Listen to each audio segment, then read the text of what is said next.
Hey, what's going on? It's Bill Burr, and it's time for the Thursday afternoon, just before Friday, Monday morning podcast, and I'm just checking in on you.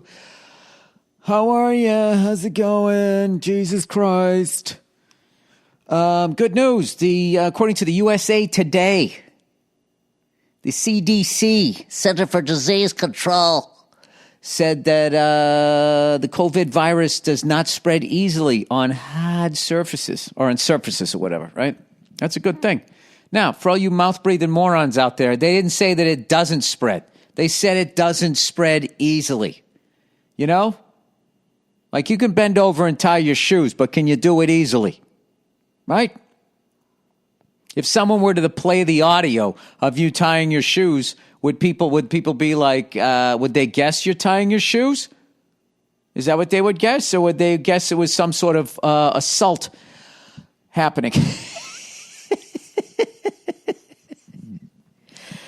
Number one reason to stay in shape is so when you go to fucking put on and off your shoes, you're not going, hang on a second. Face turning all fucking red. Seeing those black splotches right before you pass out, and then you do a fucking header, right? And that's it. Now the whole family can't go out to In-N-Out. That's what a hamburger is all about. They can't go anymore. Why? Why can't they go? I'll tell you why. Because you got too goddamn fucking out of shape. You went to tie your goddamn... Well, who's kidding? When you get that out of shape, that's when you just get the Vans, right? You get the slippies. Slip them on, slip them off, right? Greatest generation, though, they still wore the Velcro straps. You know, they didn't like the fucking slippers. It was too easy for them.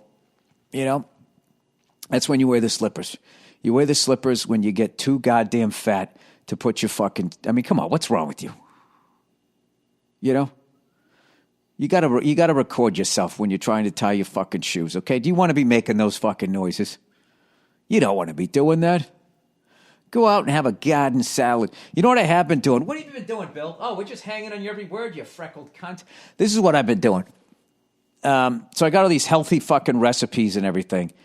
And as great as it is to eat healthy, you know, cooking 3 meals a day for yourself sucks. Right? What am I, fucking Chef Tell over here? I don't want to fucking do it all the time. So what I do is now when I go out, I get the groceries, I come back, and I put everything away, and then I immediately make like a breakfast, a lunch, and a dinner that'll last for like 4 or 5 days. And I stick them in a giant fucking Tupperware, and whenever it's time to eat, I walk to the refrigerator like a fucking zombie, I dump it in the pot, I heat it up, and then I eat it, and then I'm done. It's kind of the way to go. I have this healthy chicken fajita like soup thing that I make. And then I got these turkey burgers, a little bit of spinach in there and this taco seasoning. And then I got these egg cups with, you put them in like it's a mixture that you put with a little egg white in there. Some mushroom, broccoli, onion, and feta cheese. And you just pour them in like a muffin tray, 1/3 of a cup in each, stick them in the oven, and there's your breakfast for the fucking week. I'm not going to lie to you. It does get boring. But it's also an easy way to stay on your diet if you are trying to lose weight, because I know I come down hard on the fatties. You know, some people they go after ISIS, other people go after Harvey Weinstein. I go after the fatties, and I think that's what makes the world great. Is that, you know, you never can relax. There's always somebody coming after you, no matter how good a person you are. I've learned that watching these animal videos. You know. We're sitting here fucking bitch moaning and complaining about staying in our houses and our apartments. And if you just look out the window, right? Every animal you see, for the most part, is going to get murdered.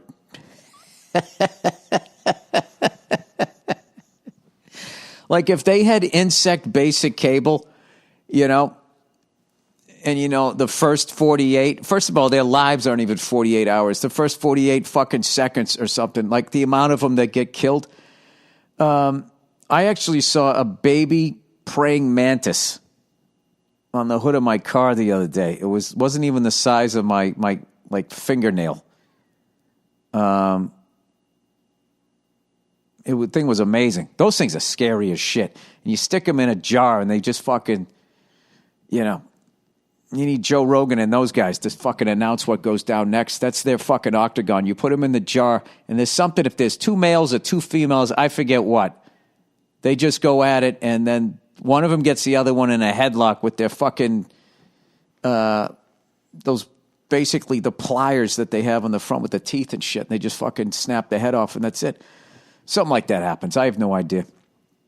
I've been still watching those animal videos. There's a good animal video out there, animals that fucked with the wrong animal. Somehow a raccoon got in this fucking zoo cage with these fucking chimps, and they were just fucking with this thing. And then when they were done with it, there's one just ever so slightly, the way I would fling a sheet of paper across the room, it'd go maybe 2 feet, just grabbed this fucking thing and just threw it like a Frisbee. And the thing was like on its back with all 4 legs out. You know, I think you could count maybe 5 or 6 rotations, and then it landed on its back down at the bottom, and it tried to run through a drain, and then it was a game. They ran down, they fucking pulled it back out again. I don't know. Those fucking chimps, man. Who knew? All my whole life, they were considered cute. You put them in a little suit with a fucking hat, right? You had them for a pet. And then one person gets their face ripped off, and the next thing you know, everybody's looking at them in a different way. I actually worked with a guy who got attacked by a monkey. A long time ago, I had this gig, and one of the writers in there had this crazy tattoo of a monkey on his arm. And he told a story about, I think when he was a kid, he got attacked by a monkey. He went up, and there was some fucking organ grinder or some shit, you know, with the balloons or something, and you go to give the monkey like a nickel. I don't know what happened. I don't know what denomination this guy tried to give the monkey, but the monkey wasn't having it and just fucking bit him or some shit, right? So he was telling me ever since then, every time he works with the monkey, he fucking stays away from it. And he was talking about when he was writing for commercials. You know, commercials. That's the number one acting gig monkeys get. You know, they're going to be in a fucking commercial. You know, their heyday was the late 70s when Clint Eastwood was sort of between Dirty Harry and The Unforgiven, and he made those monkey movies. That was a good time, but he only liked the orangutan, which my whole life I thought it was orangutan, like the drink, you know, that the astronauts allegedly fucking drank. I don't think they did. I just think everybody at NASA bought stock in Tang.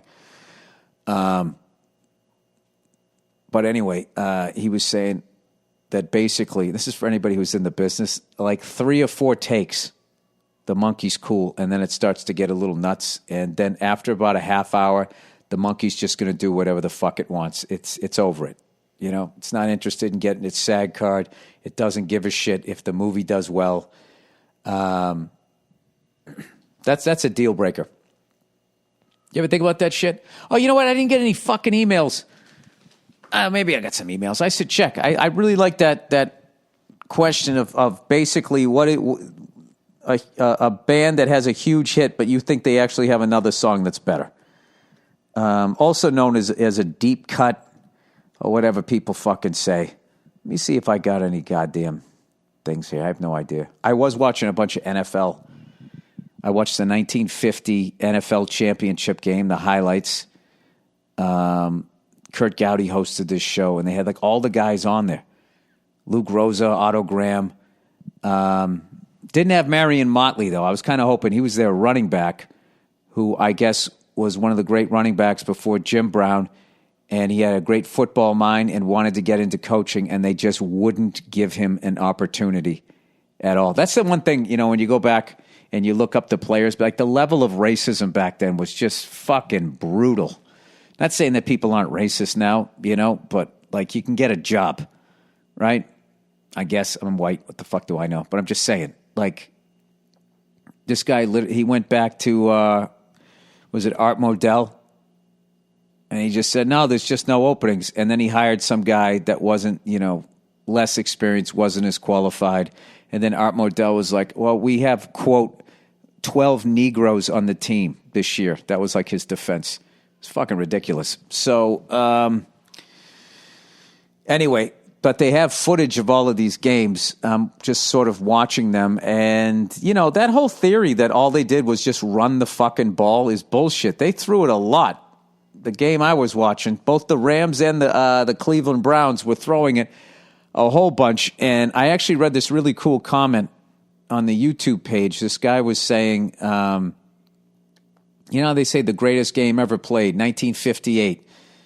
The Colts versus the Giants in Yankee Stadium. And that's the thing that put the NFL on the map and all that and blah, blah, blah, blah, blah. No one ever talks about the 1950 championship game that was won on a last-second kick by Lou the Toe DeRosa. And they said that the reason why that game didn't get as much attention is because that was the Browns' first year in the league, and the NFL, the whole time the All-American Football Conference was around, they were calling it a Mickey Mouse league and saying it wasn't professional. So it was a really bad look for the NFL that the first year, one of the expansion teams, the one that won all 4 titles, and I imagine they were going like, yeah, if they came over here, they'd lose to the worst team. It's a Mickey Mouse fucking league, see, whatever they were saying. They came in and during the regular season, they defeated the 2-time defending champion Philadelphia Eagles. And then they came in and defeated the former Cleveland Rams. That was another thing. Another part of the drama was the All-American Football Conference team that drew more than the Cleveland Rams. So they left to go to L.A. to become the Los Angeles Rams, and now they were coming back to kick the ass of the team that drove them out of town in the inferior league, and they came in, and what happened? They didn't get the old right there, Fred. They did at the end of the game. So this person was saying that the reason why this game doesn't get as much attention is because it was a bad look for the NFL. It was embarrassing. And the 1958 game was a better look for them because even though it was the Colts, it was the NFL Colts. It wasn't the All-American Football Conference Colts that folded like a year after they got into the NFL. It was the rebooted Colts. I think they came back in 1953. Jesus Christ, Bill. What the fuck do you want from me? It's a goddamn pandemic. So the Rams had a quarterback called Bob Waterfield. And the Browns obviously had Otto Graham. Those were the 2 starting quarterbacks, and Marion Motley, one of the great running backs, forgotten name. I swear to God, at some point I'm gonna fucking pitch a show on the NFL Network where old ass Bill talks about old ass football because people should know this shit. All right. So anyway, plowing ahead here. Joe Barknick gave me this book called The Code about the code in professional hockey.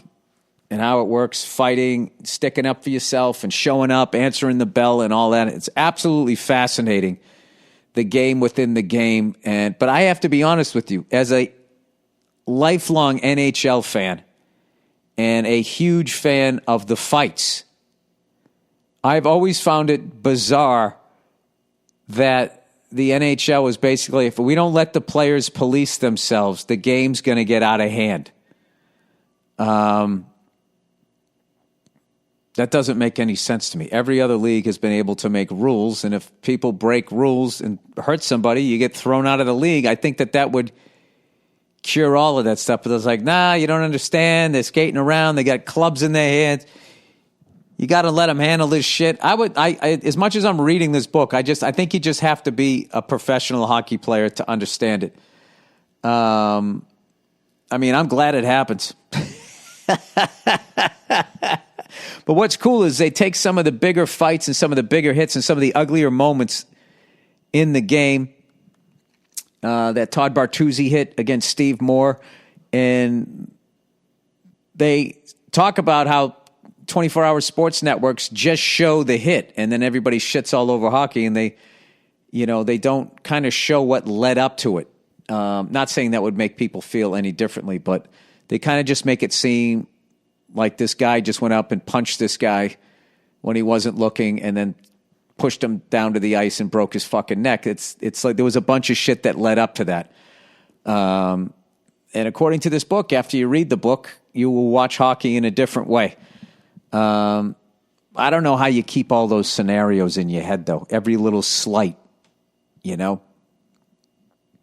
that happens. Anything that one player considers that another player did was dirty, they just file it in the back of their head, and when they get a fucking chance,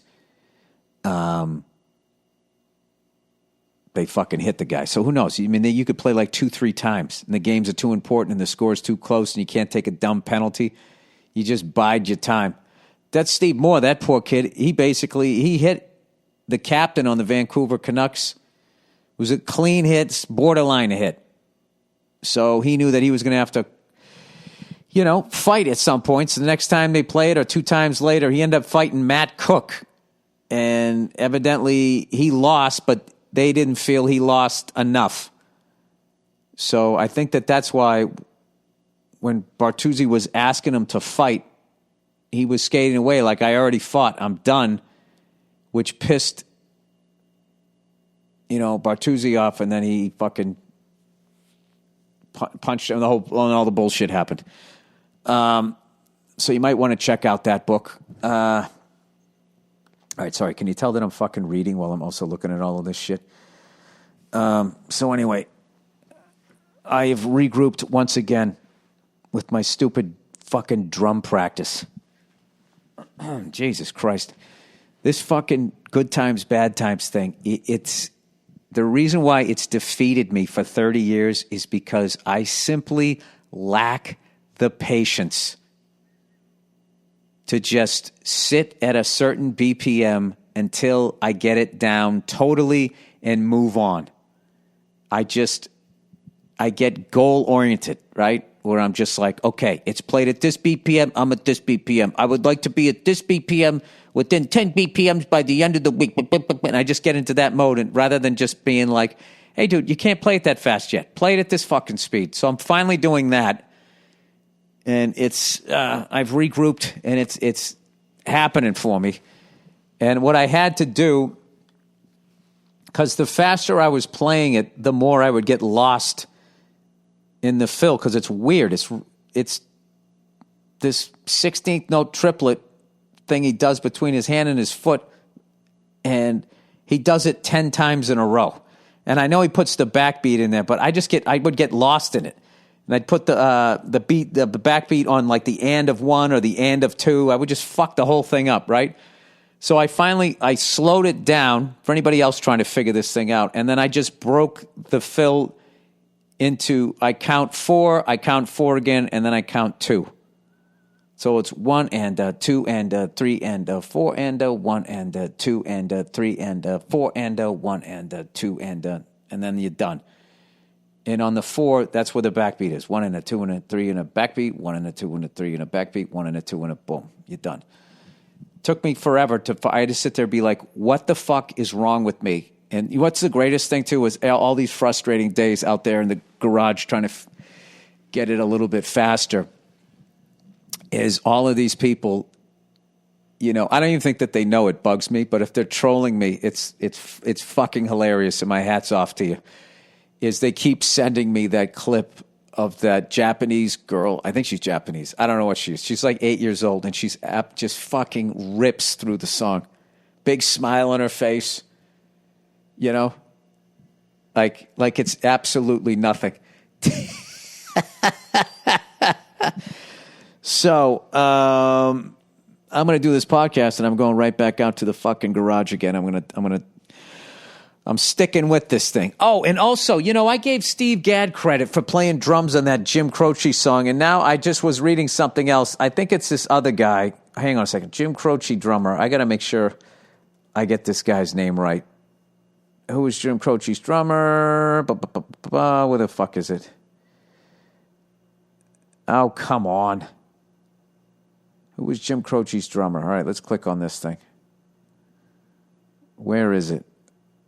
Steve Gadd did a lot of those cuts. No, there was another guy. It wasn't Gary Chester. Oh, that guy. Rick Marotta. And I watched him play live, and there's a lot of overlap in his style and Steve Gadd's style, while they're two completely different drums. And that guy, look him up. Rick, Marotta. Absolute beast of a drummer. So I don't know who played it. The song that I'm thinking of, if you guys can figure out who played it, it's Working at the Car Wash Blues. It's a silly song. But the drums that are played on that track just fucking blow me away. It's that first fill, like 8-9 seconds in, that little buzz roll thing between his hands and his bass drum. And then what I love is he repeats that phrase throughout the song. It's just this. It's ridiculously tasteful drumming. So anyway, I was washing dishes this morning, right? The fucking house husband that I am now, and I actually was reminded of a bit that I'd done months ago, back when you could go out and do this thing called stand-up comedy, and I couldn't remember. Once I thought of the line, I couldn't remember how the rest of the joke went.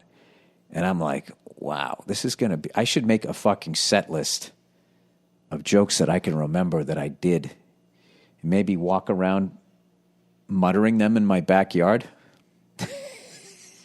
I mean, if you're a guitar player and you don't play guitar for fucking 6 months... You know, I remember hearing Jimmy Page when John Bonham died. He was so depressed. He didn't play guitar. He said, long enough that I kind of forgot how to do it. Which I'm sure, you know, he had muscle memory and stuff, but like, that was kind of scary. So I was talking to Burr, and he said that he recorded his act right before the whole thing went down. I wish I had done that. Whatever, I'll get it back. And, you know, Tony V taught me if you can't remember the joke, that meant it was time to stop doing it anyways. All right, so there you go. So I gave you a drummer you should know, Rick Marotta, and then a NFL football player you should know, Marion Motley, and then also another quarterback, Bob Waterfield. You should look these guys up, man. The fucking games are great. They're great fucking games. And you look at the Cleveland Browns, that first year they had like white helmets. And it was before, when the helmets were starting to get a little more sophisticated. And I remember as a kid looking at some old football books, and I remember at one point there was a face mask that was clear. Let me see this here. Evolution of the football helmet. Tell me this fucking thing doesn't listen to you. All right. The evolution of the football helmet. Here's a video here. 8 fucking minutes. Helmets through the decade. 1 minute 17. This is perfect. All right. Here we go. What's up, guys? It's Robert. What's up, guys? Hey, guys, you're not going to believe what I'm selling. Hang on a second. All right. Here we go. 1920s, you had the leather helmets. All right. Oh, this is cool. This is called Through the Decades. Football helmet. Check this out on YouTube. 1950s, then they had the hard plastic. It was like it was a speed racer helmet. This is the one like Otto Graham and all of those guys wore initially. When did they get the clear fiberglass across it?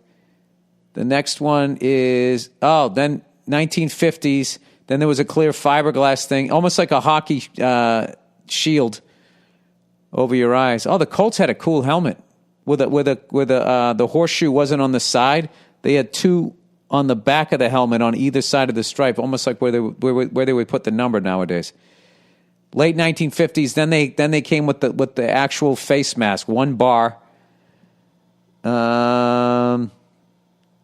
This guy has all cold helmets. Then the 1970s, then they came with that gray face mask, and then from here on out, you pretty much know what happens. Isn't that interesting? 1980s, then the face mask matched the helmet for the most part, sort of a precursor to the Rush. 1990s, then the Colts had the fucking blue face mask with the white. I want to say Peyton wore that one, didn't he? The 2000s, I don't know what the difference is now.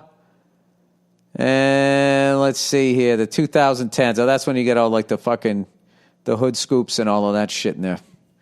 Well, isn't that fucking interesting? Ah, Jesus. So, I cleaned up the whole house yesterday. Got major props from my wife. I fucking went in. I vacuumed. I scrubbed. I had a mop, fucking bucket, the whole goddamn thing. My back was killing me by the end of it. That's how old I am. Back-breaking work to me at this point is cleaning a house. just sweeping up and all of that shit. I actually can tell you, I actually fucking enjoyed it. I put on, I told you guys that band Jellyfish, Spilt Milk, one of the greatest albums of the 1990s, and also the balls it took to put that out when they did. I put that on and I listened to it back to back, and I was done with the whole fucking house. Couple hours, I was done. Tremendous album. Check that out. And then lastly but leastly here, before I wrap this up, I want to thank the guys over at Barstool Sports, KFC Radio, for having me on. They actually watched the movie, and they actually had complimentary things to say. I was fucking. You never know. You never know how people are gonna take it. So I don't know. That was a big thing. I figure for like who the audience is for that movie, to have the guys at Barstool Sports, at least on KFC Radio, actually watch it and enjoy the movie, made me very happy and very excited for when this thing comes out. So we shall see. Like I said, it's going to be streaming and all of that shit. So O.J. Simpson has significantly more friends than you think, than you and I. Is that what you're telling me? I don't want to click on that. There must be something from KFC Radio.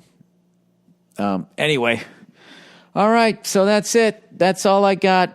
That's all I got for you. Thank you so much for listening to the Thursday afternoon just before Friday, Monday morning podcast. People out there, if you're making a little bit of money, try to go to some small businesses, restaurants, toy stores, anything. If you got a niece or nephew or a kid that needs a gift or something like that, try to spend some money at these places. I actually heard the Troubadour here in L.A., legendary music venue.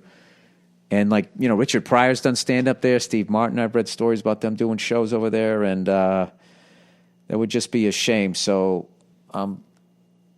normally what we would do at All Things Comedy is start a benefit or something. I just don't know how to do a fucking benefit. Well, I guess we could do like a Zoom thing. I don't know. Hopefully this thing will be over soon. I got nothing, guys. I'm trying to be fucking positive here. All right. Wait, let's look up Italy. Is it over in Italy yet? Can it be over anywhere? Because then people will just fucking travel and fly in there, won't they? Italy COVID cases. All right, I'm on the case for you guys. Here we go. Dude. Oh, man, those motherfuckers, they're killing it. New cases. They went from, 0 before March. They peaked at 6,500. And then May 16th, they're like, they got like 1,500 new cases. So they're doing a great job over there, it seems. Wait a second. Now here's something else. Says total cases, 228,000. Recovered, 135,000. Deaths, 32,486. Well, that means there's a bunch of people sitting in beds over there. I hope they're all right. 32,486 deaths. Guatemala, angry over coronavirus infected deportees. I mean, that's really in poor taste. To send some infected people, even if they are illegals. It's like, what are we doing? All right, let's see U.S. cases. Granted, we have more people. U.S. coronavirus cases. What do we got here? What have we got here? Oh, yeah, 1.6 million. We're always the best. We're the fucking best at everything. 303,000 recovered. 94,629 deaths. New York, 353,000. Such a great city. Not a good city if there's a fucking outbreak, though, huh? New Jersey, 149. Illinois. California has 81,795. Well, that's the whole state of New York, by the way, 353. Let's see Los Angeles. Let's see if Los Angeles. Let's get some stats here. Can't all just be old NFL football, can it?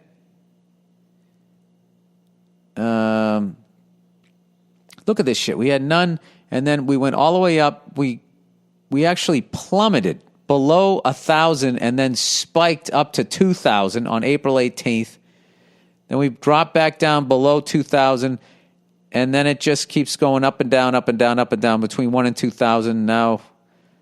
All right, so confirmed 81,795, 3,334 deaths. It's a great recovery, isn't it? What 3,304 is what percentage of 81,795? How the fuck do you do percentages? I always just break it down to tens. So 10, 20, 30, 80. So let's see here. 8 divided by, I don't know. I don't know what it is. Let's see. At 100%, that would be 3.3%. Right? It's less than 3.3%. Do it that way. All right, here we go. How to do percentages. 30% of what is 60? 0.3 times blank equals 60. So you go 60 divided by 3. Wait, that's not the way I want to do it, though. Percentages. Percentages made easy. Here's another one for you guys to look at. Percentage calculator.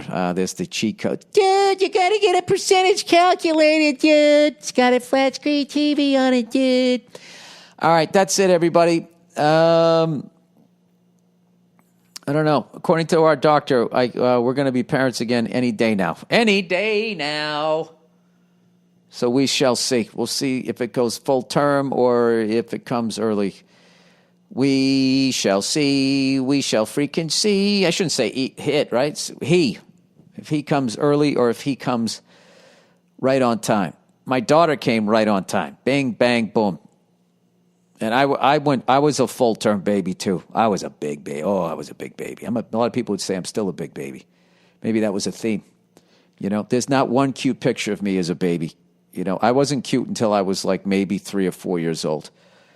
But like when I was like I said, I looked like I was about ready to attack a Lego city when I was born. Just a big, giant, I don't know what you would call me. I'm trying to think what I looked like. It wasn't the Michelin Man, the baby version. It was more like I looked like a silent film star.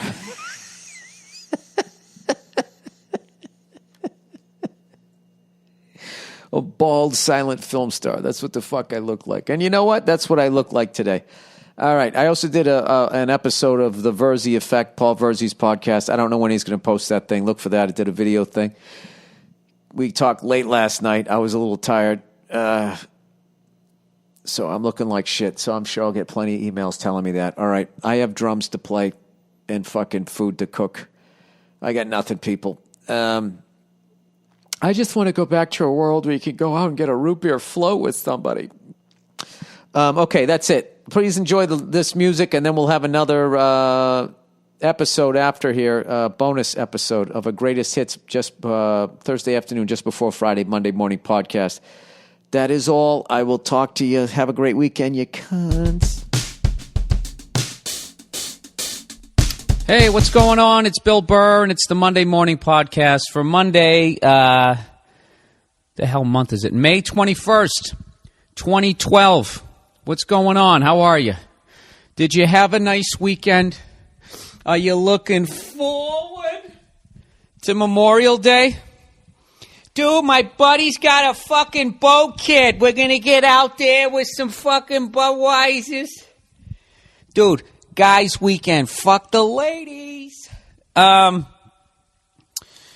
that's coming up, right? I had no idea. I had no idea that next week was a 3-day weekend. Because I'm a comedian. Every week's a 3-day weekend. I don't have shit to do. I just sit around now. Actually, I've been working my ass off. I just did, I didn't, but I've got offered to do another episode of Glee. They liked what I did so much last season. It's a possibility. It's not a definite. All right, so I'm already going to my vocal coach, just working out some songs. I'm a dreamer. My heart is gold. They'd probably turn that into like a melody, right? They'd start singing that, and they'd go into another one, right? I had to run away, high MCA. Why do they always do that? And then the crowd always goes, "Oh my God, it's a difference. I didn't see that. They connect." All those years, I have both those songs on my iPod, and I just never saw how they connected.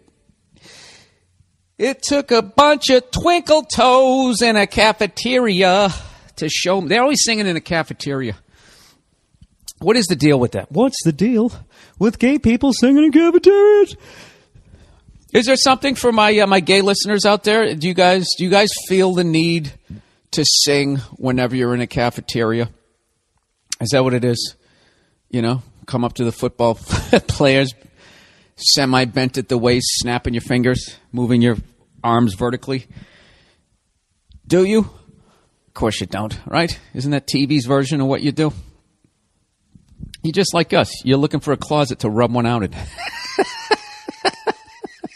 Except you think of different shit. See that? Bringing people together on the podcast. Speaking of singing, I'm going to order this thing. You guys know that I hate country music. I like the older shit. I don't like the new stuff where they just pander to their audience. You know what I mean? I like American puppies. If you don't like it, we're going to put a boot in your ass. Whatever that fucking jerk-off is with the hat pulled down over his face. Almost like he's ashamed of what he's singing.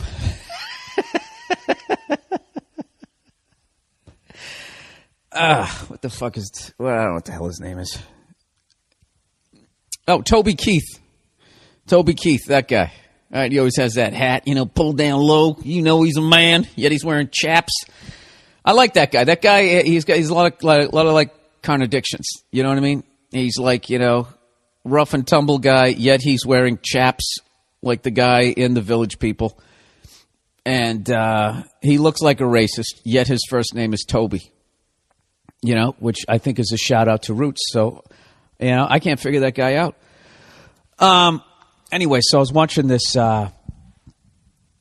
commercial. They had like 150 of country music's greatest duets. Loretta Lynn, Dolly Parton, Conrad Twitty. That was the only guy I found creepy. I don't know if he was nervous that he was on TV, but he would not move a fucking muscle on his face. And he had this big fucking, pork shoulder fucking head. You know what I mean? Like if you had shoulder of bison, like the size that he had a big fucking, just 40 years before P90X, no guy was doing cardio, right? All you were doing was yanking your fucking pants up or pushing them down. And he's singing some fucking song about some girl he's with. I can't remember how the whole medley went, but it was something to the effect of, I can tell when I hold you that you'd never been this far before. Something like that. It had something to do with him holding this trembling virgin in his arms as he sat there with this fucking 600-yard stare like he's waiting for Charlie to come over the fucking wire, or maybe he was like confessing to being a sexual predator, and like he was just waiting for the FBI to come out and just arrest him in the middle of singing that song. Like after a while you just want to get caught. Isn't that something that they do? I'm not saying that he's a sex offender. I wouldn't say that. All I can say is before he got his perm, he looked like one. He had that Elvis just going straight back, but just a giant fucking head, just a huge head. You know what he looked like? He looked like he was already murdered and was fished out of a lake. Just a fucking bloated, gigantic head, and he wasn't moving. He looked like that fucking thing on the first Men in Black. All right, Bill, we got it. He's got an awful head. Well, fuck you. I got a whole hour to fill here. I'm only 6 minutes in. See, you do it. Huh? In your cubicle. Somebody sent me the creepiest email last week. They said, hey, do you ever know anybody who jerked off in a cubicle? ... Well, now you do. And it's not that he jerked off in a cubicle. It's the fact that he emailed me. His name, his email, all of that shit. It's just like, I mean, you're playing a dangerous game. Maybe you want to get caught, sir. Is that what it is? Do you habitually jerk off in your fucking cubicle? What if that went to the wrong person? What if you sent that to your boss and he just got done yelling at you saying you need to show some initiative? And 20 minutes later, you know, he gets an email from you and he's like, all right, maybe it finally stuck and I don't have to fire this guy. And he opens it up and it says, hey, did you ever know anybody who jerked off in a cubicle? ... Well, now you do. Maybe he meant to send it to his boss. I mean, that was his way of going out, you know?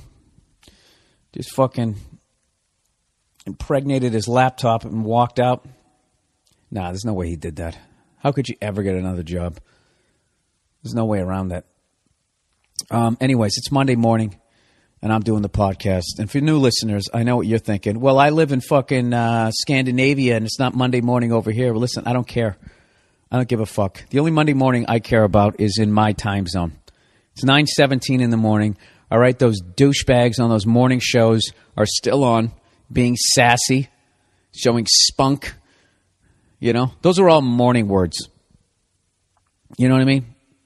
Nobody has get up and go at 6 p.m., right? That's all 6 a.m. shit. Oh, she's just a firecracker, right? Nobody says that at 5 p.m. around quitting time. You know? Why do I... You know what? This podcast is just me stating the fucking obvious. I went for a drive yesterday in my Prius. Wee. Some redneck guy was talking to me about my Prius, going, you know, them things, they don't do anything for the environment. You realize that, don't you? I mean, them batteries they put in them cars, you know how long it takes for them to break down? Wait, let me tell you, they're actually doing more damage than a regular gas combustion car, you know, telling me all that shit, you know what I mean?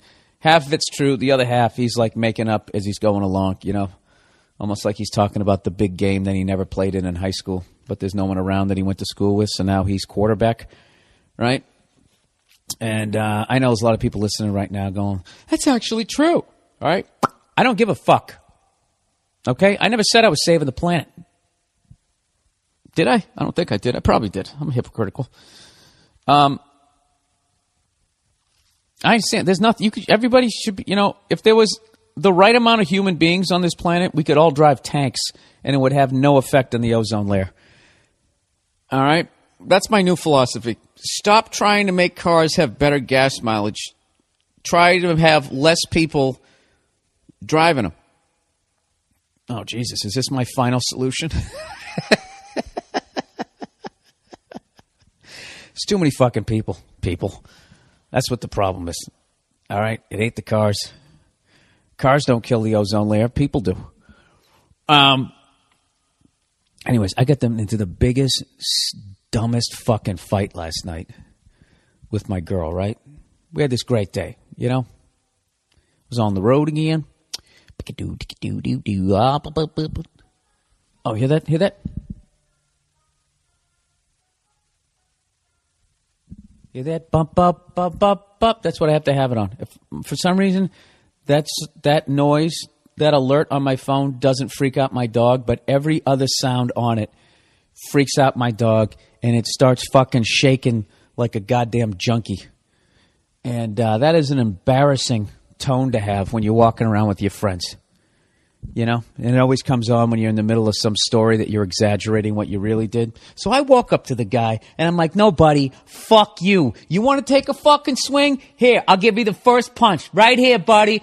Bump, bump, bump, bump, bump. Yeah, the whole fucking thing goes down the goddamn toilet. So anyways, what the hell did we do yesterday? Oh, we went out to brunch, right? I had already eaten breakfast. So she got a brunch and I got a beer. And there was some guy next to me with a big red beard. He'd been growing it for like 9 years. It was like ZZ Top level. I think a little bit longer. It was like reverse Crystal Gale, you know, like the guy version of it. Except it was a redhead. And so whatever. And then I'm like, hey, let's go for a drive. She's like, I want to go to some shops. Let's just walk down the street. You know that? And they grab your arm and you're just sitting there, walking down the street. Just thinking, what if I just elbowed her in the ribs and ran across the street? Right into that fucking bar. No, it was actually a good time. And then after that, I was like, I always fly out of LAX and I always see the beach and up in Malibu and Santa Barbara and all that type of shit. And I'm like, you know what? We should fucking check that part of the city out. So we drive over there in the Prius. That's not saving the environment, but getting great gas mileage. And we fucking get up there, man. What a bunch of douchebags up there. All right, I got to shut my phone off. What the fuck? Bump, bump. What the hell is it? You know what? That's just going to go off in the background. Let me put it on mute here. Don't you wish there was a mute button for people? What's the deal? Yeah, so we go up there. What a bunch of cunts. What a bunch of cunts live in fucking Malibu. I wanted to go up there, and I was trying to find, their town center. I don't even know if they have one or what, but it's all gated communities to keep out the riffraff like me. I can't even drive by and just look at their houses. So but whatever. We're having a good time. We drive back. We're going through the canyons. I pull over on the side of the road. We buy strawberries off some guy who claims to be an organic farmer, right? Probably stole them from a Trader Joe's. Who gives a shit, right? Everything's going great. So I stay in. I take a night off from comedy. And I say, hey, why don't we watch a movie? You know what I mean? Cap off this wonderful fucking day. Everything's going great. What could go wrong? This is like the beginning of a horror movie where they just show the perfect family and everything's great and people are wearing white linen, And then all of a sudden they just start showing the camera in the bushes, like a POV of Mike Myers. This is basically what happened. So 60 Minutes comes on, right? Who doesn't want to watch that show and pretend they're smart? I like it. Some Morley Safer comes on. And he smells like an old person.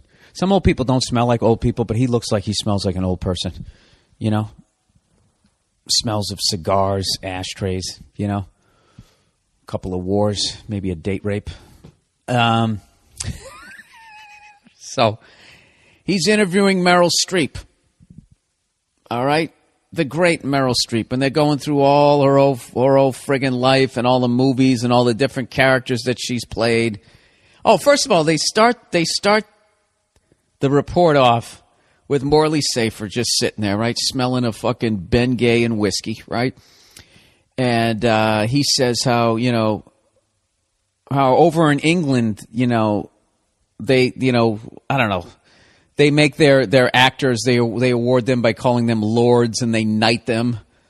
But over here in America, all we do is just give them this shiny statue, and it's just starts off right off the bat for some reason just shitting on America. I don't know why. Like an Oscar is somehow beneath Sir Anthony Michael Hall. I mean, or Lord, what? Lord of what? Lord of what? At least you can fucking hold our statue. You're Lord of what kingdom? That phony horseshit that you have with Prince Charles and the Popper or whatever the fuck is going on over there? Look, if the Rothschilds knight you over there, then that fucking means something. Then you can become part of their yacht convoy as they go around the world, figuring out how to take over another currency, right? Then you're in with them, okay? But if you're fucking, Lord of this and your wingman is the Duke of Elton John, I mean, the whole thing is fucking stupid, right? So right off the bat, it's already bugging me. But I know Nia hates when I talk to the TV, right? So I keep my big fucking yap shut. And they start talking about Meryl Streep, going through the whole thing. And then the old guy there, smelling of, prescription meds, goes, whenever they talk about the roles you play, they always say, you play independent-minded women, very strong women. And Meryl goes, I know, that's what they say. When a guy, they never say to a guy, oh, you're playing a strong-willed character, yada, yada, yada. I let that go, whatever, no biggie. I'll take that. It's probably true. What the fuck do I know? I'm not a woman, right? But then they show her after she played Margaret Thatcher, and she's given a speech to a bunch of women's young girls, and she's trying to inspire them. And she takes a quote from Margaret Thatcher, and it was something along the lines of, if you want a bunch of people to stand around talking about doing something, you got to talk to men. But if you want it to actually get done, you got to get a woman. And then all the chicks go, woo, like flipping out, right? So I laugh and I'm like, yay, reverse sexism, right? Just seeing, my whole fucking theory, how everybody is just a piece of shit. You just don't have the power to act out what the fuck you want to do. Because that right there, if you flip that around as a guy, if you're running for president, it's fucking over. You can't be like, let me tell you, and I'll tell you what, after I get you jobs, and after I fix this economy, okay, and I'm the man to do it, because I'll tell you right now, if you're looking for someone to stand around and talk about doing something, you get a woman. You want to get it done, you got to get a man. Here are my nuts, right here on the podium. Vote for me November 4th. Go fuck yourself, right? You did that, your presidential campaign's over. She does it. It's fucking adorable. And it's just as fucking ignorant. You know what I mean? What the fuck do you get off saying that we stand around and do nothing, Meryl Streep?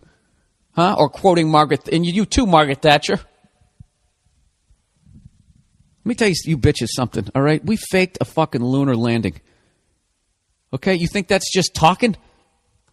Anybody can land on the fucking moon. That's easy. But to pretend you did it, all right, and get everybody to shut the fuck up about it, that right there, that takes skill.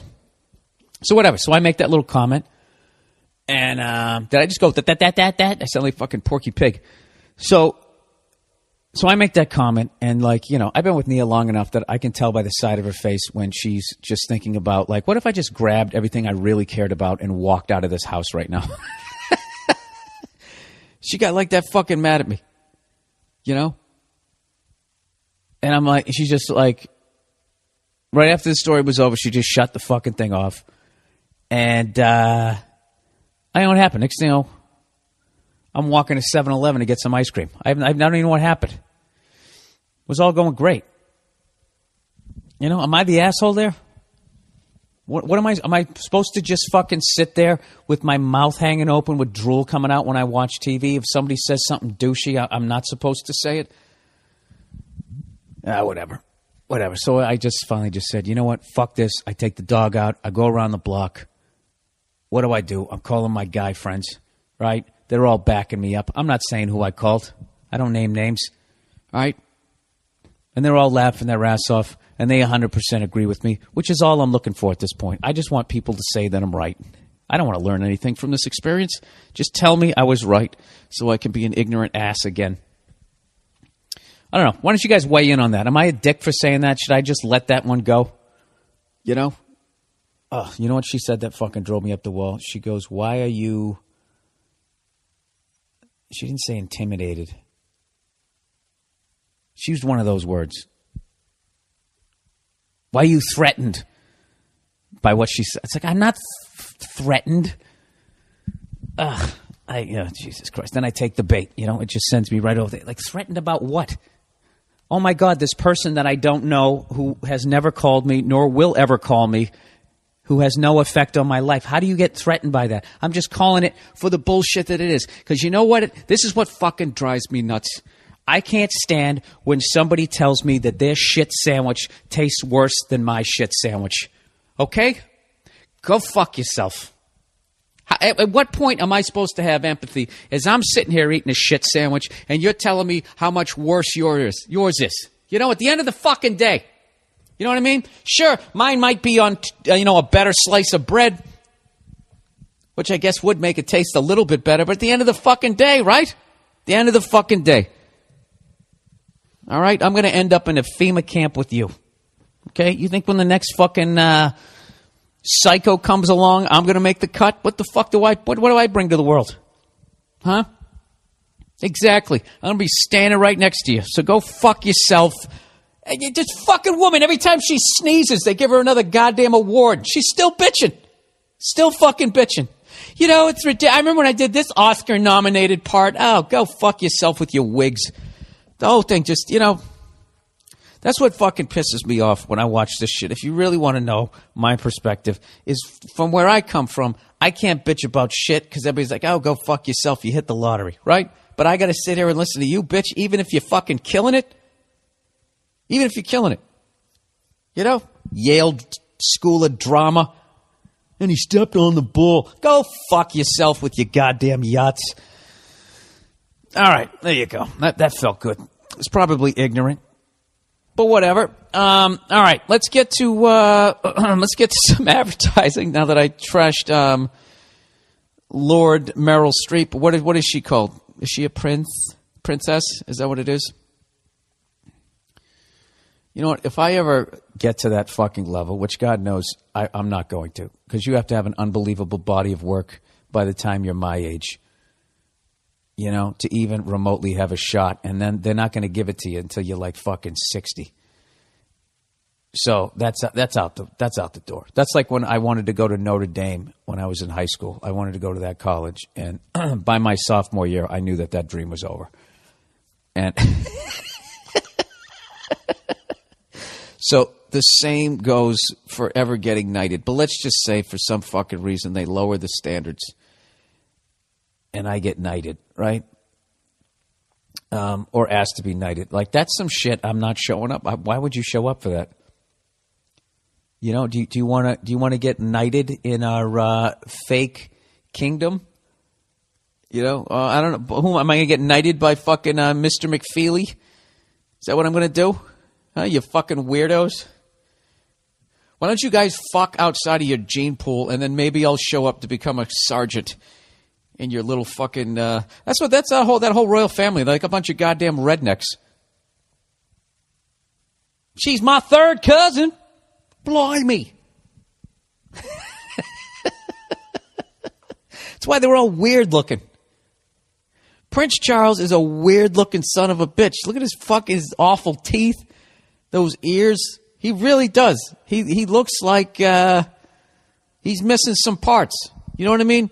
He looks like, you know, if you have like a fucking 66 Mustang and then he looks like the piece of shit one that they're not going to restore, and everybody going in there taking carburetors out and radiators and shit. He looks like he's missing some stuff. You know? Princess Di was hot, though. She was hot. She had big feet, though, didn't she? Did she have big feet? Right now I'm losing anybody gay listening to this. Right? That's like their Jesus, I think. Isn't it? I don't fucking know. Why do I try? All right, let's get on with the advertising here. What do we got here? What do we got? Oh, let's go. Oh, you know what? In honor of Memorial Day weekend. This is a big man holiday, right? Where you got to sit there and act like you don't cry sometimes to yourself late at night. What are you going to do this weekend, huh? You're going to get some alcohol. You're going to rent a boat. You're going to hit a rock and then say you didn't see it, and then there's going to be some sort of big insurance claim. Or you could stay on the land and you can grill. You know, and I'm not just saying with that normal grill that you have that you've been using for years with those little skinny pretzel rod, grates that you have on it. You know what you need? You need the man grate. All right, for this weekend. All right, and if not for this weekend, you can do it for Father's Day, as the copy says. Yeah, why don't you hook up your dad for once? Your dad never gets anything. Okay, this Father's Day, there's only one perfect gift. All right, because every other gift you get him, he's going to throw it in your face. You want to get him this right here. It's the Man Grate Grill Enhancement System. What's a Man Grate, you ask? Well, I'm glad you asked that because I have the answers in this copy right here. Man Grates are 100% made in America. Cast iron grilling grates. All right, and all you do is you just take off your little pretzel rod ones. You know what I mean? This is like putting yanking out the awful engine and putting a bigger one in. All right, you take off your old ones and you slam this one down. All right, these are heavy-duty grilling grates to deliver exactly what you need to achieve the steakhouse flavor you've been looking for. With the Man Grate's patented design, chicken steaks or veggies will have never tasted so good. No more flare-ups, no more dry meat. You mean no more dry meat. Guaranteed. Take advantage of our $20 Monday morning podcast special today by clicking on the Man Grate banner at BillBurr.com. As a bonus, every BillBurr.com order comes with a heavy-duty man-grade grilling brush. All right, they're made in America. They're cast iron. It's really cool, man. They got like these little catches, so when the grease comes down, it stays in like the little moat there, so it doesn't flare up and cause uneven cooking and that type of thing. And you know the deal. Okay, this weekend or giving it to your dad, you want to make the best steak on the block. It's a guy thing. It taps into the caveman in every man. Okay, and your dad came up when guys were guys, so he's gonna love it. All right, it's steakhouse quality grilling in your backyard. You get $20 off. You go to BillBurr.com, you click on the podcast page, and you'll see the Man Great thing. You click on that, you get $20 off. There you go. Let's hook up Dad for once. Huh? Does your dad stand around and talk about grilling a steak, and then your mom comes in and gets it done? I don't think so, Margaret Thatcher. Anyways. You know something? Margaret Thatcher and that chick the original cook on TV, they look the exact same as far as I'm concerned. You know, and Meryl Streep she won awards for both parts. You know what I mean? And she's still complaining. You know what? She wasn't really complaining. She brought up that one point, and I totally blew it out of proportion, and that's what the fuck I do. All right? All right. So now that I did a little advertising there. There's a couple of things that I actually want to bring up that have nothing to do with advertising. Just two awesome YouTube channels that I found, you know, now that I got a house and I've been trying to learn how to fix shit because you feel like a moron. You know, when some other guy has to come over and rescue you from your problems. That dude, El Cheapo, I tweeted about this guy. I'm going to have a link to one of his YouTube channel is the shit. This guy can fix anything, plays guitar. This guy, he's like the MacGyver. He's like a bargain basement MacGyver. I don't mean he's bargain basement. I mean he can do anything for like no money. He does everything for cheap. And believe me, after you're in a house or something like that, or if you got a shit job and the bankers are fucking you in the ass, this guy will show you how to fix anything for cheap. It's the shit. El Cheapo. And then there's another dude. You know, I don't know about you guys, but I always found car engines, the second they turned them sideways and it became fuel injected, I don't even know what the fuck's going on. This guy, Eric the Car Guy, you know, I'm telling you, if you're a moron like me, if you just watch this guy, after a while, you start going like, I could do that. I could unplug all that shit and yank that engine out of the car. Same thing with El Cheapo. They're just two fucking awesome channels, and I probably watch just about all of their videos at this point. Like, what's his face? Eric the Car Guy. I watched that guy like for like an hour. Hours worth of videos, or 45 minutes worth of videos.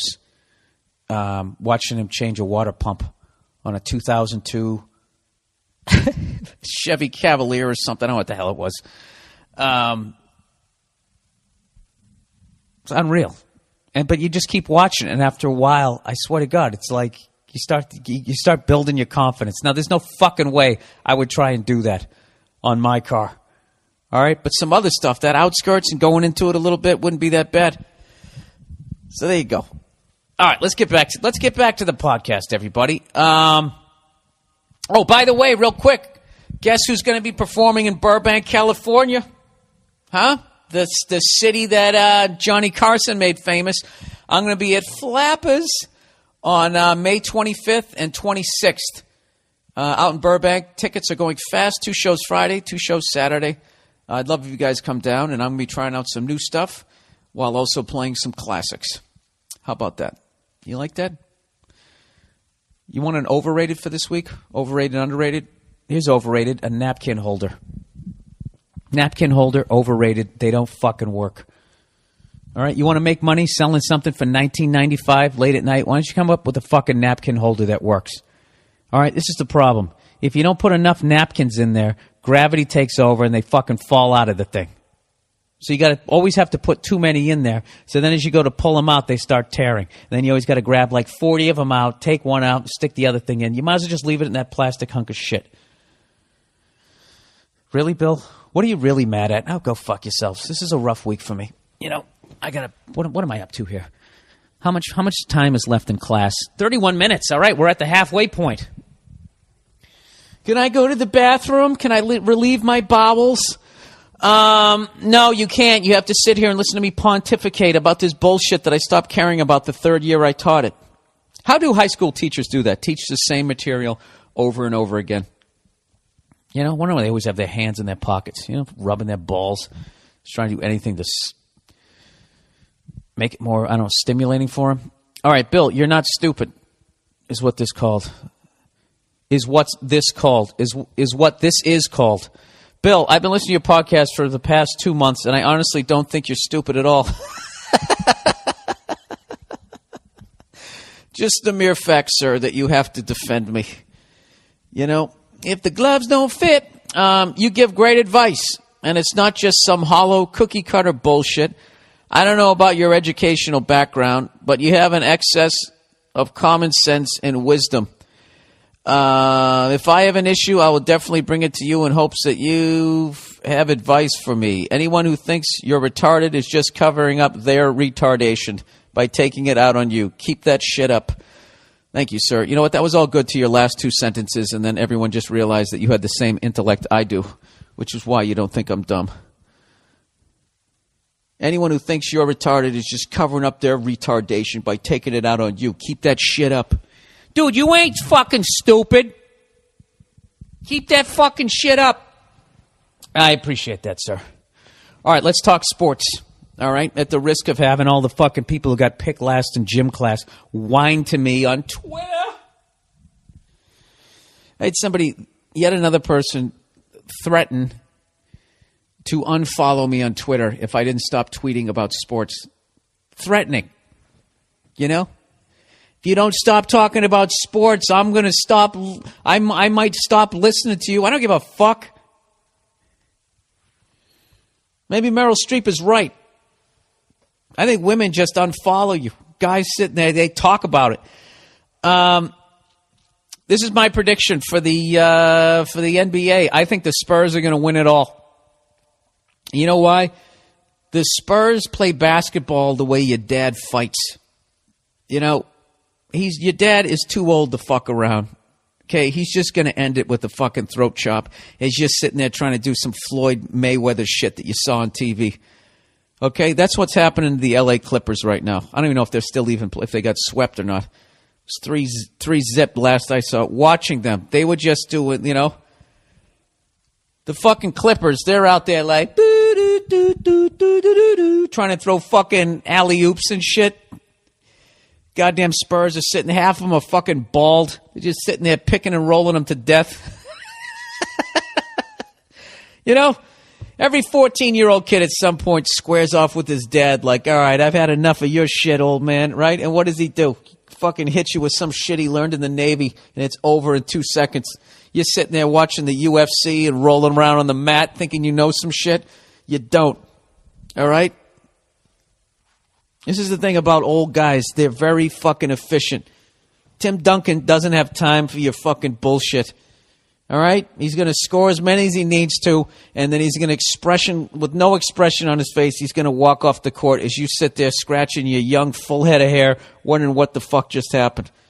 All right? I know a lot of people are thinking possibly Oklahoma City, who I love that team. But I'm telling you, I think the Spurs are going to do it. And I've actually, because I was just in a part of the country where they weren't showing any of the hockey, or I was in a hotel room, and I couldn't get any of the hockey. Every time I was working, it was on, and I missed it, but I kept catching the basketball games. And I've actually, NBA hoop is way better. Way fucking better than I've been giving it credit for. The games have been great. And actually, in the end, even with the timeouts and all the foul shots, there's a ton of drama. It is a great sport. You know what it is? I think it's just regular season games.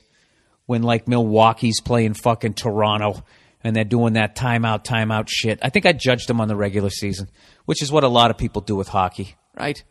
Who's kidding who? So, my bad, all right? I have to apologize for that. NBA hoop is actually the shit. I'm actually, I'm back into it. And I really want to see the Spurs, you know, throat chop Oklahoma City after they finish off the fucking Lakers. And by the way, though, how right am I about Pau Gasol? Have you ever seen a fucking face like that when he gets called for a foul? Or if I saw one where he didn't touch the ball and they said it was Oklahoma's ball because they claimed it went off him. Dude, his fucking face, I'm telling you, just and then when he dunks it, he's fucking, acting like he's in the Wu-Tang Clan. That's not who you are, Pau Gasol. Oh, I didn't even touch it. Oh, am I going to enjoy watching them fucking lose? But even as a Celtics fan, I love Kobe Bryant. That guy is the shit. I saw the first Celtics game. I'm bandwagon Celtics. I saw game 1. I saw the highlights of the end of game 2. And once again, I was working and I missed 3 and 4. I heard the last game we were up like 16-0 and still lost the goddamn game. So I'm going to be watching that one later on tonight. But I'm psyched that the Celtics and Sixers are playing in the playoffs. Just because that takes me back to the unbelievable. Okay, so here's an underrated for you. Underrated Boston Celtics versus the Philadelphia 76ers in the early 80s. Those were some of the greatest wars I saw. Everybody always talks Celtics-Lakers. They forget about the Celtics 76ers. I remember one year the Sixers were up 3-1. That was 1981. And we ended up coming back and we beat them 4-3. The next year, they go up again 3-1. Then it's 3-2. Then it's 3-3. Game 7 in the Boston Garden. And the Sixers came in and were like, fuck this, and they beat the Celtics. And next, I remember that on that week's Sports Illustrated, the cover was Dr. J. I still remember it. It says, Julius Jams Jinx. And they had him dunking, and he had this go fuck yourself look on his face. But the Sixers, I think they lost in the finals to the Lakers. If they even made it that far, I can't remember. And then the next year they got Moses Malone and the shit was over. And that's one of the most underrated teams of all time is the 1983 Philadelphia 76ers. I put that team up against anybody. That's that classic when they asked Moses Malone, what do you think's going to happen in the playoffs? And he said, foe, meaning we're going to sweep everybody. I think they lost one game. That was the year the Celtics got swept by the Milwaukee Bucks, too. Another underrated team. Sidney Moncrief, kid. All right. Did that bore you? Did that make you turn off the goddamn thing? All right. What are we talking about here? All right. Interesting subject. Interesting situation. Hey, Bill. I was dating my girlfriend for 3 years. Since the end of last summer, we had been on and off. One week, I say I'm done with her, and the next week, I'm taking her out to dinner. All right. That's codependent. You know what that just says to me? Either you're afraid to be alone or she's fucking the shit out of you. One or the other. We didn't speak for about a month. Then I saw her out with a guy making out with him. I lost my cool and punched the guy. I'm usually a laid-back person, but seeing that drove me crazy. I realized that if I continue to play this game with her, I'll lose her. So for the past month, I've been great to her. Wait, time out. Dude, you saw her in a bar making out with another guy. All right? You got to walk away from this one. This one's over, dude. You guys, you get together, you break up, you're on the outs for a month, then you're back together. You don't want to do this. That's like one of those Kurt and Courtney fucking Sid Vicious kind of fucking relationships. You punch this guy in the face. What did that guy do? He's doing what guys are supposed to do. He's trying to get laid. He doesn't know you, right? You punched the wrong person, if you ask me, but you can't punch the ladies. So you got to dump her. Right before you dump her, get a really nice camera and take a picture of her face and then go buy a heavy bag and just put it on that and just go to the fucking ribs.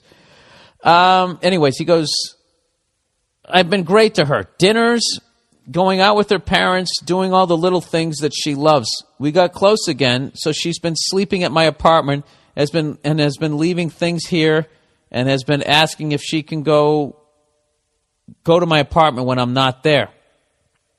Dude, if this story ends with her banging some dude in your bed in your apartment, all right. Then when she sleeps here, she keeps leaving. Oh, I already said that one. All right. Oh, then when she sleeps here, she keeps leaving things here in anticipation for her next sleepover, which is usually the next night.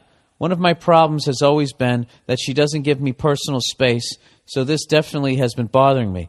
Also, I hate making out in public, and she loves it. I think it's immature and unnecessary.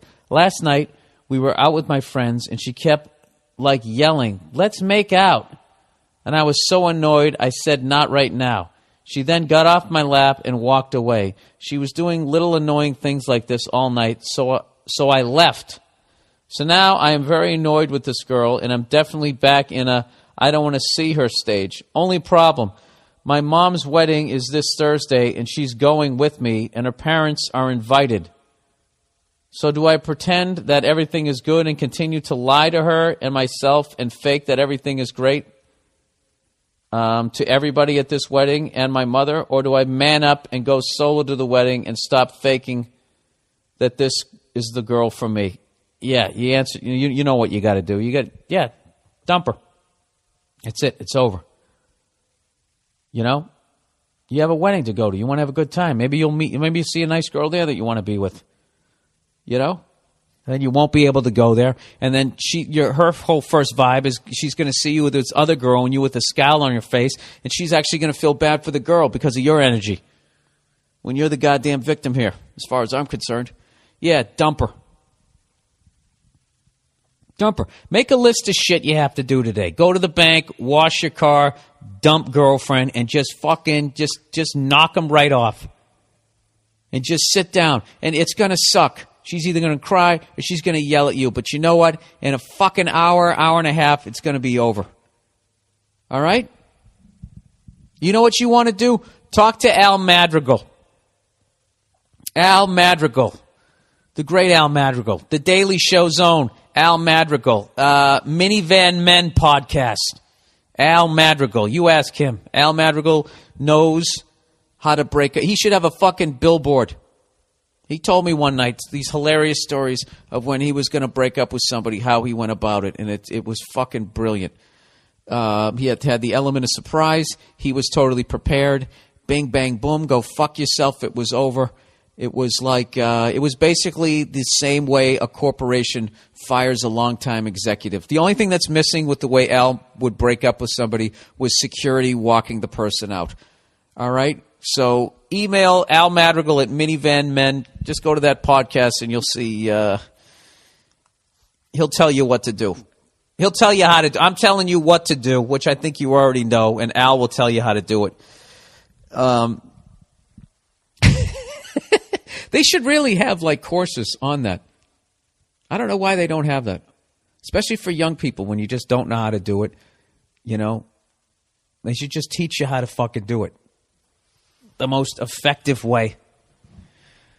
I think I've broken up with girls every possible way, from just never calling them again to sitting down and watching them fucking cry their eyes out, which is the fucking worst, to getting dumped myself. I've done all of that shit. I've been the guy where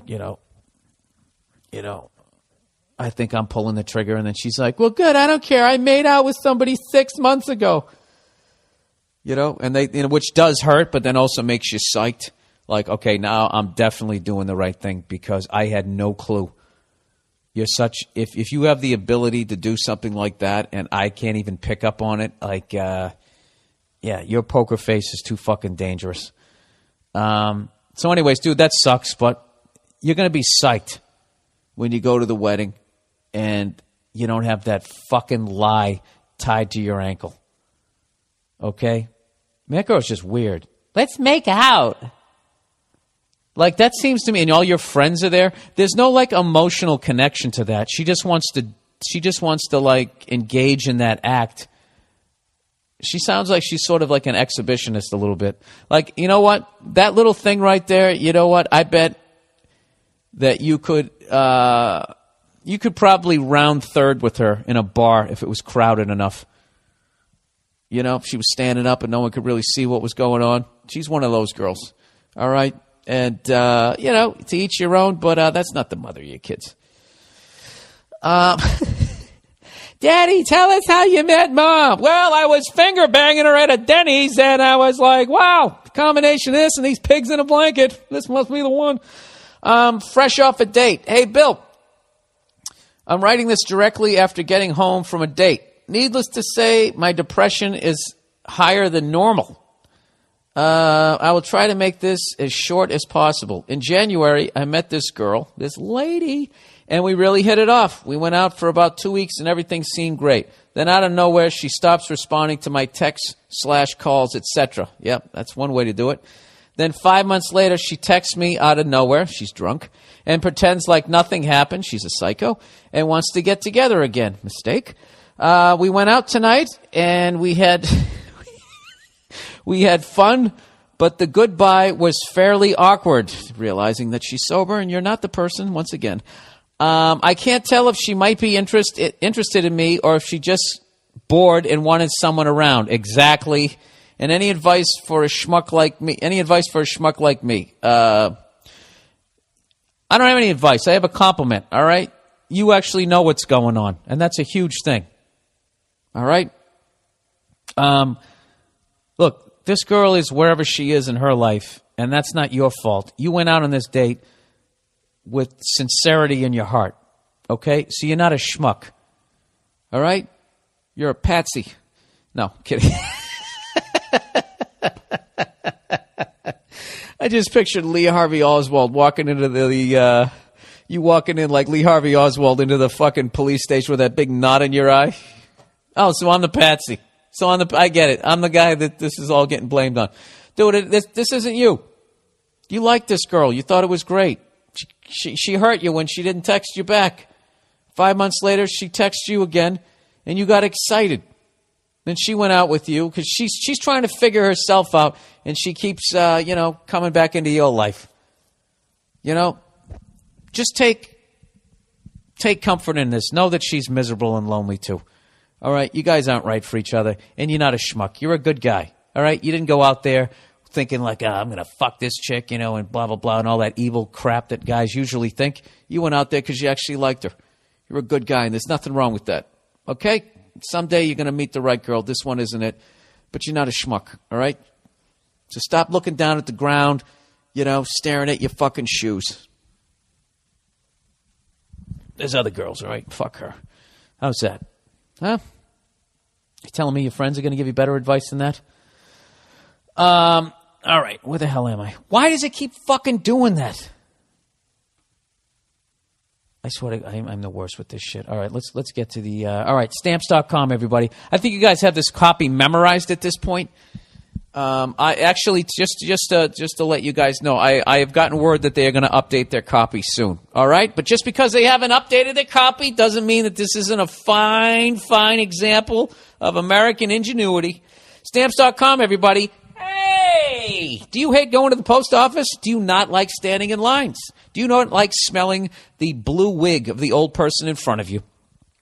Wouldn't it be great if you could somehow bring the post office into your own apartment? Your tented village, your waterlogged head, I don't know where. I don't know. I don't know what the hell I'm talking about now. Stamps.com, you can do so much more with any meter at a fraction of a cost. You can buy and print official U.S. stamps using just your computer and printer. It's so easy and convenient. And the best part, with Stamps.com, you'll never have to go to the post office again. And that's true. You got a scale to weigh anything that you want to ship, right? If you got envelopes, anything. You can print out the postage for the box, and you can print out all the stamps, all right? I use Stamps.com. It's how I send out all my DVDs. It's phenomenal. So if you want a special offer, right now I got a special offer. Use my last name, Burr, B-U-R-R, for a no-risk trial, plus a $110 bonus offer that includes a digital scale and $55 of free postage. That's enough money. That's enough postage to mail everybody that you hate and to tell them what you really feel about them. All right? Don't wait. Go to Stamps.com now. Before you do anything else, you click on the radio microphone at the top of the homepage and type in Burr, B-U-R-R. That's stamps.com, enter Burr. All right. Okay. Now, where do we go from here? You know what I'm going to do this week, ladies and gentlemen? I'm going to go see The Dictator, and I'm going to do a bunch of fucking stand-up. I'm really excited about putting my new hour together. And for the first time in a long time, I actually sat down and wrote out some ideas. I think I want to try to do just like a new 20-minute chunk. Like some of the shit I've been working on, and just tell a couple of stories. What did I want to talk about? I'm going to talk about sex scenes in movies and why I think they're stupid. And that might lead into something. I don't know what. I don't know where I'm going to go with this hour. I mean, I can't really just sit here. Am I really going to dedicate another fucking 20 minutes to ragging on relationships? There's got to be a left turn in there somewhere. You know, I'm trying out new shit. I'm fucking trying to rebuild this goddamn carburetor. I just got the parts the other day. You know what? Here's a question for all you gearheads out there. I'm trying to get. I got the. What do you call it? Jesus, I don't know what the fuck it's called. The fuel bowl. You know, they got the primary and the secondary. I can get both of those off, but then there's that next piece that's behind it. You know, up against basically the main body of the carburetor. And I know there's a gasket on the other side of that, and this thing is really old, and it's a piece of shit, so it's really stuck there. So I got a small screwdriver, and I'm sort of tapping at it, but I'm worried that I'm going to do damage to the metal, and I'm going to have to get it machined. If you have any ideas on how to fucking get it off, I don't want to damage the carburetor. But this is the thing about doing all that type of stuff is there's really no comedy in science. It's just so fucking, you know, reading about the elements and everything. I guess the comedy is how fucking stupid I am, or it blows your mind or whatever. But like, I don't know. I think in a year's time, I'm going to do like 4 years worth of science classes because I've become obsessed with it. Like my birthday's coming up, and I asked Nia to get me this book on electrical, you know, for houses and that type of stuff, because electricity is fucking magic to me. I don't understand it at all. Then I just watched a couple of YouTube videos, and I kind of get it now. Like I didn't understand like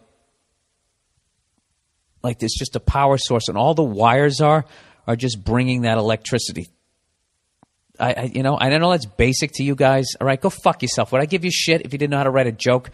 I never even thought about any of this stuff. Why does it keep signing me out of my fucking goddamn account? Sign back in. What is the fucking problem?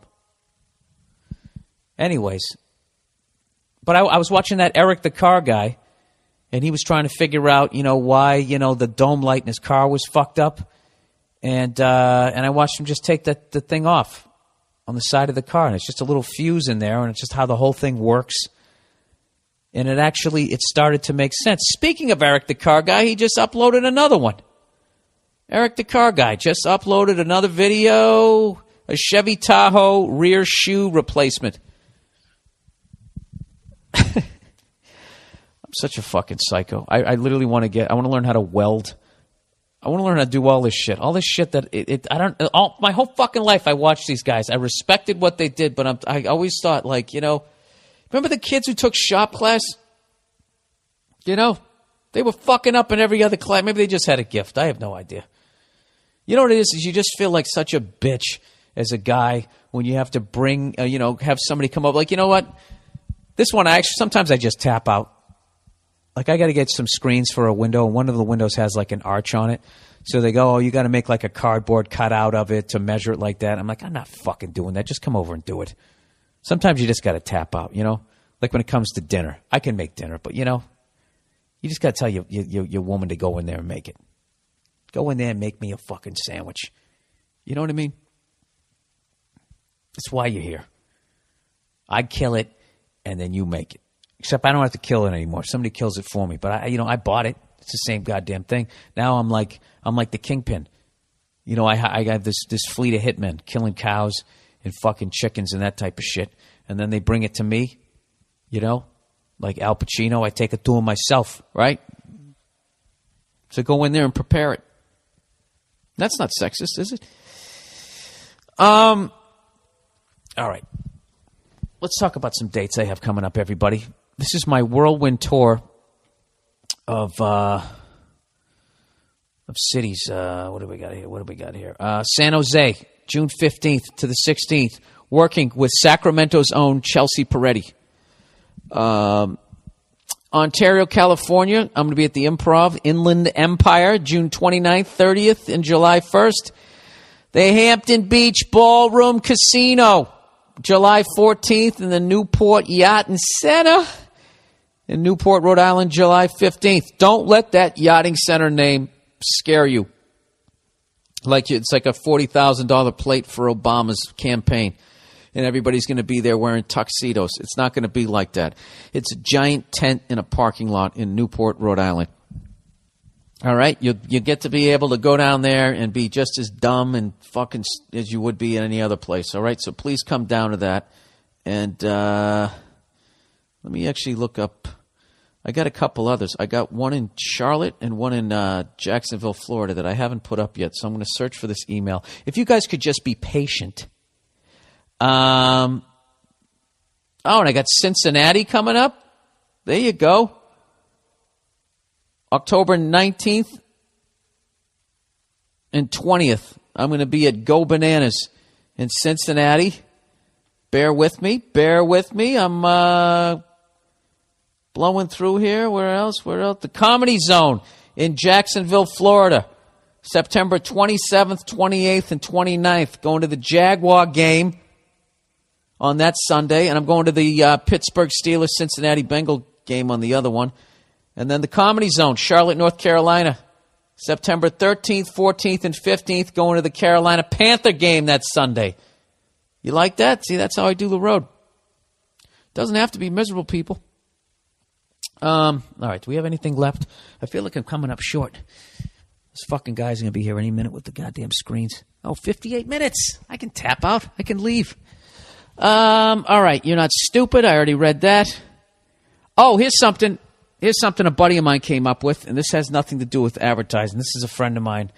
He's trying to get an iPhone application. He made this new iPhone application. It's called Wordnaire. Wordinaire. Wordnaire. It's a reverse dictionary. So if you're thinking like, what's a word for? It'll give you a comprehensive list. God knows I could use something like that because I'm a fucking moron. All right. Is that the podcast for this week? I think it is. I got a couple more, anything else that was going on in my life that I wanted to talk about? Oh, I get my truck back today. After talking all that shit about learning how to fix stuff, I had problems with my brakes. And that's not something I'm going to try and do myself. I'll fuck with something that after I fuck with it might not make my truck start. I'll fuck with something like that. Like I actually at this point would have the balls to try and change a head gasket, to put in a new head gasket. With my engine, I think, what do I have to do? I just take off the air filter housing, take off the carburetor off the manifold, right? Then I imagine there's some other shit that's in the way. But as long as I take it off, whatever. I probably fuck it up. But the bottom line is nobody would get killed.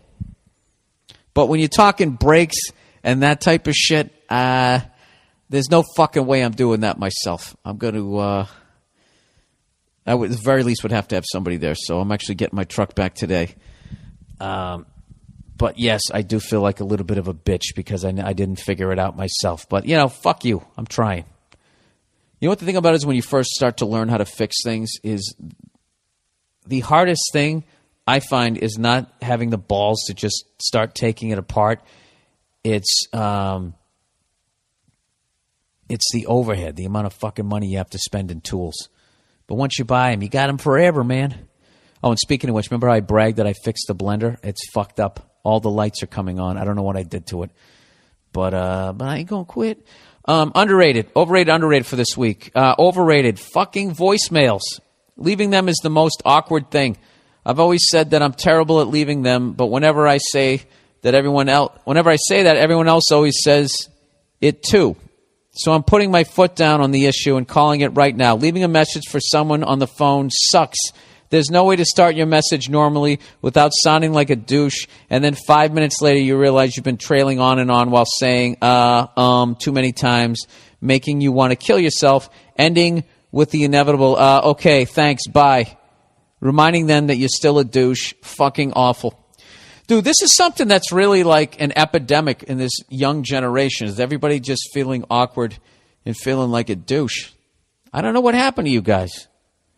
I think this last generation of fathers, they flipped like, I'm not going to beat the shit out of my kid, not hug him, and never tell him that I love him.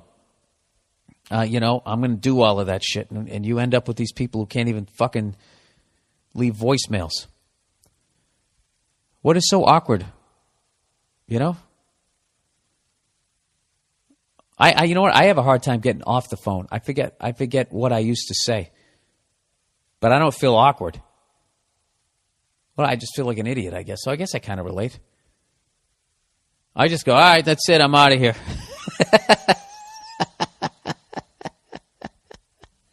I will say that, but leaving a message, I like leaving messages. I sing on people's voicemails. You know, whenever I call up fucking Bobby Kelly, or fucking Joey Roses, I call him up and I'll just whatever comes to my mind, I'll just start singing. Who's the cunt that I love the most?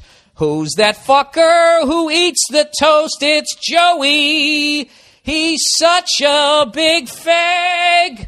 DeRosa, what's going on? It's Bill. Give me a call back, you cunt. Click. That's it. Why don't you try singing? You can do it for anybody. Hey, Mom, what's up, you sweetie? Thanks for having me. 40 years ago, I sent you some flowers. You didn't call me. Do you like my siblings better than me? Click. Right? Why don't you do that? Try that, sir. Try singing first. All right. Underrated, overrated. Underrated. Sitting down to pee if you're a guy.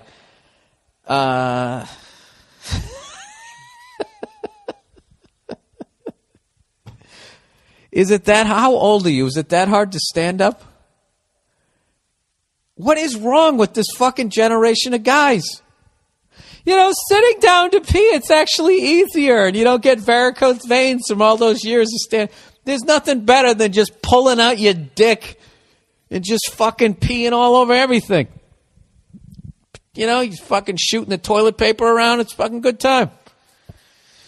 Anyways, says the guy who drives a fucking hybrid. Anyways, there are many benefits to being a guy and sitting down to pee, such as not having to hear your chick complain about peeing on the seat, even though it's on the fucking top of the bowl and it's not actually the seat. Yep, here's a guy. He's literally sitting down to pee so his girlfriend will stop yelling at him. Okay? I don't know what happened, people. 100 years ago, we could hit them with mop handles, and I don't know what happened. They got organized, and we didn't, and now we're sitting down to pee just so they'll stop yelling at us. All right, number 2. If you're like me and you wake up to pee at night, you don't have to fuck with your eyes and turn on the bathroom lights to aim. Oh, dude, you're taking all the fun out of it. That's how you train your ear. All right, that sounds like the back of the bowl. Where's the water? That's the floor. There it is. One small step. Number 3, not bending down to lift up the seat. Oh, you know what, dude? You're a fucking pansy. Not bending down to clean off the seat. Less bending in general. Why don't you just bend over and suck your own dick as you sit on the bowl, you fucking douche? Fuck that guy. Peeing, sitting down. You know, ugh. What else, sir? What else is overrated? Lifting weights?